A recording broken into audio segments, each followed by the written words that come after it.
નમસ્કાર જય હિન્દ મિત્રો, હું અડાણિયા જયદેવ આપ સર્વેનું આપણા સૌના ડિજિટલ પ્લેટફોર્મ પર સ્વાગત કરું છું મિત્રો. તો કંઈક પંચાયત ભરતી બોર્ડ દ્વારા સરસ મજાની વેકેન્સીની ભાઈ સત્તાવાર છે જાહેરાત કરી દેવાની છે. આપ તમામે છે ભાઈ થંબનેલ જોયું હશે એટલે ખ્યાલ પડી ગયો છે સાહેબ કે એડિશનલ આસિસ્ટન્ટ ઇજનેરની છે એ જોરદાર વેકેન્સી છે ભાઈ, જાહેરાત છે એ કરી દેવામાં આવેલી છે. તો હાલ મિત્રો ગુજરાતમાં જે કોમ્પિટિશનનું લેવલ ચાલી રહ્યું છે ને એ મુજબ જુઓ ને તો આ ભરતી તમારી માટે કેવી છે કે ભાઈ રણ મેદાનમાં મીઠી વીડી જેવી તક છે. કેમ સાહેબ?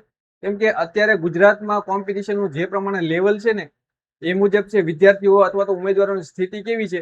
જો એને રડવું પણ આવે ને વાલા, એને રડવું પણ આવે ને તો આંસુડા ભાડે લાવવા પડે છે એવી સ્થિતિ છે. અને એવી પરિસ્થિતિમાં છે તમારી માટે સરસ મજાનો ભાઈ મોકો છે.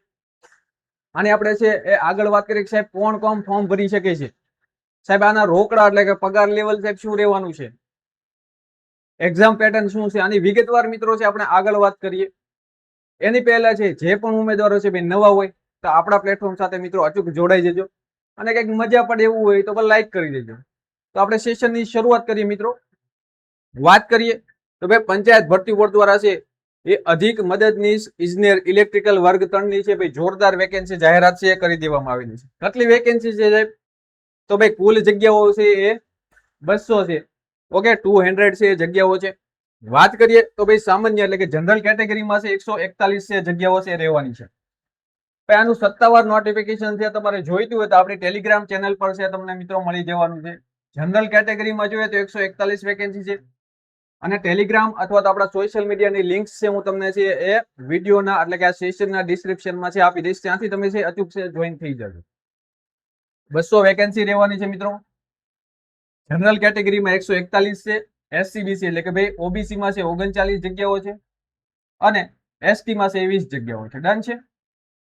તો આ મુજબની એક જગ્યા રહેવાની. સાથે વાત કરીએ તો કુલ જગ્યાઓમાંથી 41 જગ્યાઓ છે મહિલાઓ માટે છે અને 25 છે માજી સૈનિક માટે છે એ રહેવાની છે. ડન છે. વધીએ આગળ. વાત કરીએ કે સાહેબ ફોર્મ છે એની ભરવાની શરૂઆત ક્યારે થવાની? તો મિત્રો ગઈકાલથી એટલે કે ભાઈ 11/4/2026 થી બપોરના 1 કલાકથી ફોર્મ ભરવાની છે શરૂઆત થઈ ગઈ છે. અને આની ફોર્મ ભરવાની છેલ્લી તારીખ છે એ 2/5/2026 એટલે કે 5મા મહિનાની 2જી તારીખે રાત્રે 12 કલાક સુધી તમે છે ફોર્મ ભરી શકશો. એટલે ભૂલ્યા વગર છે અચૂક ફોર્મ ભરી દેજો મિત્રો. હા, જોરદાર સરસ મજાની વેકેન્સી છે તમારી માટે સારો એવો મોકો છે. ફોર્મ ક્યાં ભરવાનું? તો બધાને ખબર છે ઓજસ પર છે ફોર્મ ભરવાનું રહેશે. ઓકે, અત્યારે જઈને તમે ફોર્મ ભરી શકો છો. નેક્સ્ટ આગળ વધીએ તો હવે શૈક્ષણિક લાયકાતની વાત કરીએ મિત્રો. તો શૈક્ષણિક લાયકાતની વાત કરતા પહેલા હું તમને એક વાત કરી દઉં. અહીંયા બધાને ખબર છે કે આ વેકેન્સી છે એ ઇલેક્ટ્રિકલ વાળી છે. ડન છે. એટલે કે ઇલેક્ટ્રિકલ ફિલ્ડના જે પણ ઉમેદવારો હશે તે અહીંયા છે ફોર્મ ભરી શકશે. આ તો છે બધાને ખ્યાલ પડી ગયો હશે. પરંતુ એ પહેલા હું એક વાત કરું. તમે જુઓ ને મિત્રો તો ઇલેક્ટ્રિકલ ફિલ્ડ સિવાય માની લો કે ભાઈ સિવિલ છે, મિકેનિકલ છે, તો આ બધામાં છે ગવર્મેન્ટમાં છે અધજ વેકેન્સી આવેલી છે. પાછલા વર્ષોમાં તમે જુઓ ને ભાઈ, તમે મિકેનિકલમાં જુઓ ને તો આરટીઓમાં છે સરસ મજાની વેકેન્સી આવે છે. પછી સિવિલમાં જુઓ તો સિવિલમાં પણ છે એ 2-3 વર્ષમાં અધધ વેકેન્સી આવેલી છે. પરંતુ હવે તમે ઇલેક્ટ્રિકલમાં જુઓ ને તો જે પણ ઉમેદવારો ડિપ્લોમા કરેલું છે ને ડિપ્લોમા ઇલેક્ટ્રિકલ, તો તેની છે કોઈ પણ વેકેન્સી તમને છે એ પાછલા ઘણા સમયથી નહીં જોવા મળી હોય. એટલે આ છે ભાઈ ભરતી છે તમારી માટે એક સરસ મજાનું વરદાન કહી શકાય. કેમ કે અહીંયા તમે જુઓ ને તો ભાઈ ડિપ્લોમા ઇલેક્ટ્રિકલ વાળા જે બી કેન્ડિડેટ હશે જેણે છે ઓનલી ડિપ્લોમા ઇલેક્ટ્રિકલ કરેલું હશે ભાઈ તે અહીંયા છે ફોર્મ ભરી શકે છે. સાથે સાથે ભાઈ કોમ્પ્યુટરનું બેઝિક જ્ઞાન એ તો ભાઈ તમારે હશે, કેમ કે તમારે છે ભાઈ એમાં એક સબ્જેક્ટ તરીકે છે ભાઈ કોમ્પ્યુટર આવતું હશે એટલે ચાલશે. ડન છે. અને ભાઈ ગુજરાતી અને હિન્દી એટલે ભાઈ ગુજરાતી તો ભાઈ બધાને છે એ આવડતું જ હશે. ઓકે છે. અને અહીંયા સાથે જો ખાસ પોઈન્ટ નોંધ કરીએ ને મિત્રો તો કોમ્પિટિશન તમારી ઘટી અહીંયા ગઈ છે. કેમ સાહેબ? તો અહીંયા જુઓ તમે ભાઈ બીએ અને બીટેક ડિગ્રી જે પણ ઉમેદવારે કરેલ હશે તે અહીંયા ફોર્મ ભરી શકશે નહીં. એટલે અહીંયા તમારી છે એ 50% કોમ્પિટિશન તો અહીંયા તમારી ઘટી ગઈ. ડન છે. 50% તમારો ભાર છે અહીંથી હળવો થઈ ગયો છે વાલા. એટલે કહેવાનો મતલબ એ છે કે ભાઈ અહીંયા જો તમે મહેનત કરી લેશો એટલે કે ભાઈ સિદ્ધિ તેને જ વરે છે વાલા મિત્રો, સિદ્ધિ તેને જ વરે છે જે પરસેવનાય છે. કહેવાનો મતલબ એ છે કે જો તમે મિત્રો સખત અને સતત હાર્ડવર્ક કરશો, મહેનત કરશો, તો આ જગ્યા છે અહીંયા તમારી એક સીટ છે એ ફિક્સ થઈ જશે. પરંતુ આના માટે તમારે મહેનત કરવી પડશે, સતત અને સખત, તો તમને સફળતા મળશે. બાકી વાતો કરવાથી કઈ ભેગું નહીં થાય. હવે કેવું થશે કે ભાઈ નોટિફિકેશન આવી ગયું તો માર્કેટમાં છે અફવાઓ ચાલશે ભાઈ, અથવા તો ભાઈ એકબીજા મિત્રો સાથે છે વાતો જીતો ચાલશે કે ભાઈ હજી નોટિફિકેશન આવ્યું છે, પ્રિપેરેશન કરશું, હા, અને હું આ ભરતી છે ફોડી નાખીશ, મહેનત કરીશ, એમ નહીં ભેગું થાય વાલા. આગળ આપણે વિગતવાર વાત કરીએ કે સિલેબસ ને શું છે બધું ડીકોડ કરીએ આગળ. હા, અહીંયા સુધી બધા જ ઉમેદવારોને ક્લિયર થઈ ગયું ભાઈ. ડિપ્લોમા ઇલેક્ટ્રિકલ જે બી ઉમેદવારે કરેલું હશે તે અહીંયા ફોર્મ ભરી શકશે અને સરસ મજાનો અવસર રહેવાનો છે. નેક્સ્ટ આગળ વધીએ. ભાઈ વય મર્યાદા કેટલા વર્ષ સુધીના ઉમેદવારો છે અહીંયા ફોર્મ ભરી શકે છે ભાઈ? તો મેક્સિમમ છે મહત્તમ ઉંમર મર્યાદા ભાઈ 33 વર્ષે રહેવાની છે. ઓકે, 2/5/2026 ના રોજ છે, એટલે કે છેલ્લી તારીખ સુધીમાં તમારી ઉંમર મર્યાદા છે 33 વર્ષ કરતા વધારે ના હોવી જોઈએ. ઓકે, અને ભાઈ અહીંયા તમે જોઈ શકો છો, અથવા તો નોટિફિકેશનમાં તમે મિત્રો જોઈ લેજો, નોટિફિકેશન તમને ટેલિગ્રામમાં મળી જશે. અને કેટેગરી વાઇઝ એટલે કે અનામત મુજબ છે તમને ઉંમર મર્યાદામાં છે એ છૂટછાટ મળવા પાત્ર છે રહેવાની છે. ઓકે છે, નેક્સ્ટ આગળ વધીએ.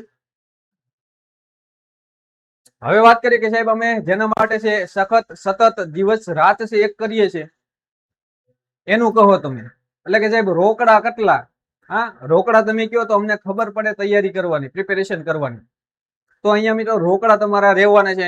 સરસ મજાનો તમે આંકડો જોવો છો ભાઈ. ક્લાસ 3 ની નોકરી રહેવાની છે ભાઈ. 50,000 રૂપિયા તમારે પગાર રહેવાનો છે. કેટલો સાહેબ? જુઓ અહીંયા તમે 50,000 રૂપિયા પગાર રહેવાનો છે. 49,600 એટલે તમે 50,000 રૂપિયા કહી શકો છો ભાઈ. 5 વર્ષ માટે તમારે આ પગાર છે ફિક્સ રહેવાનો છે, અને ફિક્સેશન બાદ છે તમારો સારો એવો છે ભાઈ પગાર છે થઈ જશે. ડન છે. એમાં પણ છે એ 8મું પે લેવલ છે લાગુ થઈ જશે.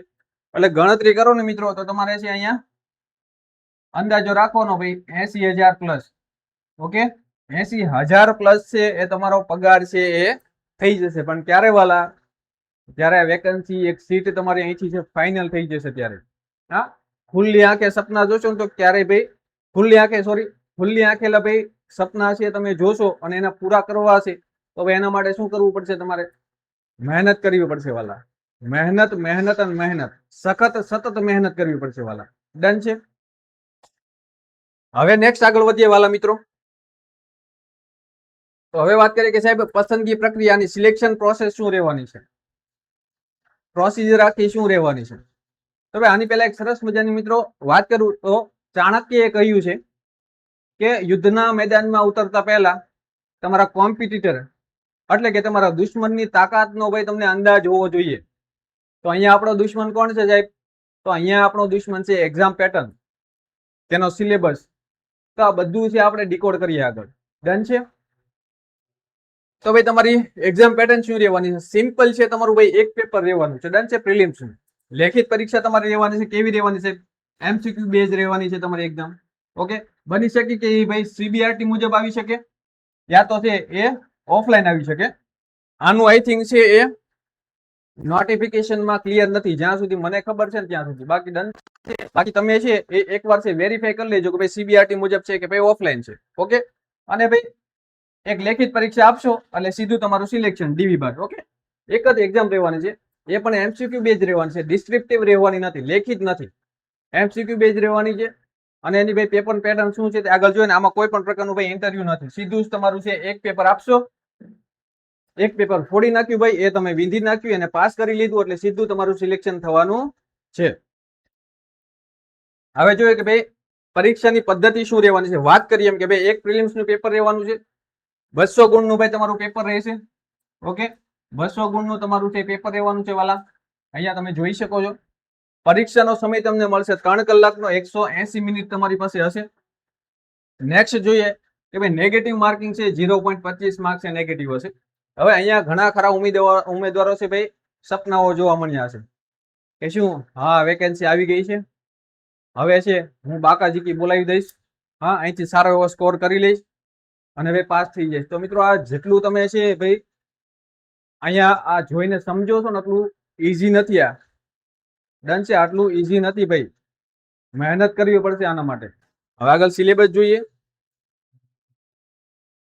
અભ્યાસક્રમ એટલે કે સિલેબસ ભાઈ આને આપણે બ્રેકડાઉન કરીએ તો સિલેબસની વાત કરીએ મિત્રો તો અહીંયા 50% પોર્શન તમે જોઈ શકો છો. સાહેબ 50% પોર્શન શેનો રહેવાનો છે? ટેકનિકલ નો રહેવાનો છે, તમારા ફિલ્ડ નો રહેવાનો છે. ઓકે, ઇલેક્ટ્રિકલ બ્રાન્ચ નો ભાઈ રહેવાનો છે. હવે કોઈ જો અહીંયા એમ વિચારતું હોય ને કે ભાઈ બાકી સબ્જેક્ટ જો મેં જોવું અહીંયા તો ભાઈ સામાન્ય જ્ઞાન એટલે કે જીકે જનરલ અવેરનેસ છે ભાઈ 35 ગુણનું રહેવાનું છે. મેથ્સ અને રીઝનિંગ છે 25 ગુણનું રહેવાનું છે. ગુજરાતી ભાષા એટલે કે ગુજરાતી ગ્રામર અને અંગ્રેજી ગ્રામર બંને થઈને 40 માર્ક્સનું રહેવાનું છે. આમ ટોટલ જોઈએ ને તો નોન ટેક તમારું થશે 100 માર્ક્સનું. એટલે બંનેનું વેઇટેજ છે ભાઈ સરખું છે. જોવો ને તો ટેકનિકલ અને નોન ટેકનિકલ બંનેનું છે 50% પોર્શન છે એ રહેવાનો છે. હવે અહીંયા કોઈ એમ વિચારતું હોય કે ભાઈ હું નોન ટેકનિકલ નહીં કરું, હવે ચાલો માની લો કે ભાઈ તમે છે એ એન્જિનિયરિંગ બેકગ્રાઉન્ડથી છો તો તમારું મેથ્સ અને રીઝનિંગ સારું હશે તો અહીંયા તમે કરી લો, બાકી જીકે ને છોડી દેશો. ગુજરાતી ગ્રામર છે આવડી જાય, અંગ્રેજી ગ્રામર છે થોડું થોડું આવડી જાય અને ભાઈ અહીંથી આપણે છે સારો સ્કોર કરી લઈશું તો એ તમે માત ખાઈ જશો ભાઈ. અહીંયા શું કરશો ભાઈ? માત ખાઈ જશો. અહીંયા તમારે છે એ પ્રોપર પ્લાનિંગ સાથે મહેનત કરવી પડશે. ઓનલી ખાલી તમે ભાઈ આ 50% પોર્શન કરી લેશો અને થોડી એવી ભાઈ નોન ટેકનિકલમાં તૈયારી કરી લેજો તો ભેગું નહીં થાય વાલા, તો ભેગું નહીં થાય. બંનેમાં છે સરખા લેવલની પ્રિપેરેશન કરવી પડશે તો જ ભેગું કરી શકશો, બાકી કંઈ પણ ભેગું થવાનું નથી. એટલે ખાસ ધ્યાન રાખજો ભાઈ. જેટલું છે આ તમને જોવામાં સિલેબસ ને એ બધું સહેલું લાગે છે એટલું સહેલું નથી. આનાનું ડિટેલમાં સિલેબસ છે એ પંચાયત ભરતી બોર્ડ છે આઈ થિંક છે તમને આપી દેશે ટૂંક જ સમયમાં. ઓકે, એટલે ત્યારબાદ છે એ ડિટેલ સિલેબસ વાઇઝ છે એ પ્રિપેરેશન કરવાની તમારે શરૂઆત કરી દેવાની છે. આ મુજબ તમારું કંઈક એક્ઝામ પેટર્ન છે ભાઈ. બધું જ ક્લિયર થઈ ગયું, વધી આગળ. તો ભાઈ અહીંયા છે ભાઈ પૂરું થઈ ગયું, હવે આગળ કંઈ પણ નથી. ડન છે. પગારની વાત કરી, ભાઈ શૈક્ષણિક લાયકાતની વાત કરી, એક્ઝામ પેટર્ન વાત કરી. એક જ પેપર રહેવાનું છે સાહેબ, 200 ગુણનું પેપર રહેવાનું છે, 3 કલાકનો સમય છે, 0.25 માર્ક છે નેગેટિવ રહેવાના છે. ડન છે. તો આ મુજબ કંઈક છે ભાઈ પ્રોસિડ્યુર છે આની. ડન છે, પ્રોસિજર છે આની. તો ભાઈ આમાં કેવું થશે કે હજી છે અમુક ઉમેદવારો છે એ કેવું થશે કે રાહ જોઈને બેઠશે કે નહીં અત્યારે ફોર્મ ભરી દઈએ, કંઈક થોડા ઘણા હજી વાવડ આવે ભાઈ ન્યૂઝ આવે તો આપણે છે એ તૈયારી કરીશું. અલાવ આગ લાગે ને ત્યારે કૂવો ખોદવા ના બેઠવાનું હોય. હા, અત્યારે ભાઈ કોમ્પિટિશન જ એટલી છે ને કે કંઈ પણ ભેગું નહીં થાય. અને આ તમારી માટે મેં આગળ વાત કરી એમ કે રણ મેદાનમાં મીઠી વીડી જેવી તક છે. જો આને તમે છોડી દેશો ને તો પછી ભૂલી જજો, કંઈ પણ ભેગું નહીં થાય. સરસ મજાની વેકેન્સી છે, 200 જગ્યાઓ આવી છે ભાઈ આફ્ટર લોંગ ટાઈમ. ઘણો ખરો સમય થઈ ગયો છે અને હજી એક વેકેન્સી આવવાની છે વાલા. કઈ? તો સાહેબ આઈટીઆઈ ઇન્સ્ટ્રક્ટરની આવવાની છે. એ પણ છે તમારી માટે સરસ મજાનો છે એ મોકો રહેવાનો છે. આઈટીઆઈ ઇન્સ્ટ્રક્ટરની છે ભાઈ વેકેન્સી છે આવવાની છે, જોરદાર વેકેન્સી છે. આની પણ છે જોબ પ્રોફાઇલ છે સરસ મજાની છે ભાઈ. આઈટીઆઈમાં શિક્ષક તરીકે તમારે નોકરી કરવાની છે. તો આ મુજબનું કંઈક છે એ સંપૂર્ણ છે ભાઈ વિગતવાર છે આનું નોટિફિકેશન છે અને સંપૂર્ણ મેં તમને માહિતી આપી દીધી. હવે ડિપેન્ડ તમારા પર છે કે તમારે મહેનત કરવી કે નહીં. અને જો તમારે મહેનત કરવી હોય તો નોન ટેકનિકલ નો ક્વેશ્ચન છે તમને આપણા પ્લેટફોર્મ પર મિત્રો મળી જશે. ડન છે. બાકી ભાઈ ઇન ફ્યુચર આપણે જોઈએ કે ભાઈ ટેકનિકલ છે એ કરાવવું કે નહીં. બાકી હાલ છે આપણે સંપૂર્ણ ફ્રીમાં જ ભણાવીએ છીએ. ડન છે. અને આપણી એપ્લિકેશનમાં છે એ કરંટ છે તમને છે ફ્રીમાં મળી જાય છે. જો તમે છે નોન ટેકની પ્રિપેરેશન કરતા હોય વાલા તો તમને કરંટ અફેર છે, કરંટ અફેરની મિત્રો પીડીએફ છે તમને સંપૂર્ણ છે ફ્રીમાં છે મળી જશે. ક્યાંથી? આપણા પ્લેટફોર્મ પર છે તમને મળી જવાની છે. ડન છે. સંપૂર્ણ ફ્રીમાં છે એ આપણા એપમાં છે આપણે ઉપલબ્ધ કરાવીએ છીએ. જે વિઝન સ્ટડીઝમાં અથવા તો વિઝન વિદ્યાપીઠ એપમાં છે તમને મળી જશે. તમારે છે ડિસ્ક્રિપ્શનમાં જઈને ડાઉનલોડ કરી લેવાનું છે, ત્યાં હું તમને છે લિંક આપી દઈશ. ઓકે છે. બાકી મળીએ નવા સેશનમાં નવી માહિતી સાથે. જય હિન્દ, જય ભારત મિત્રો.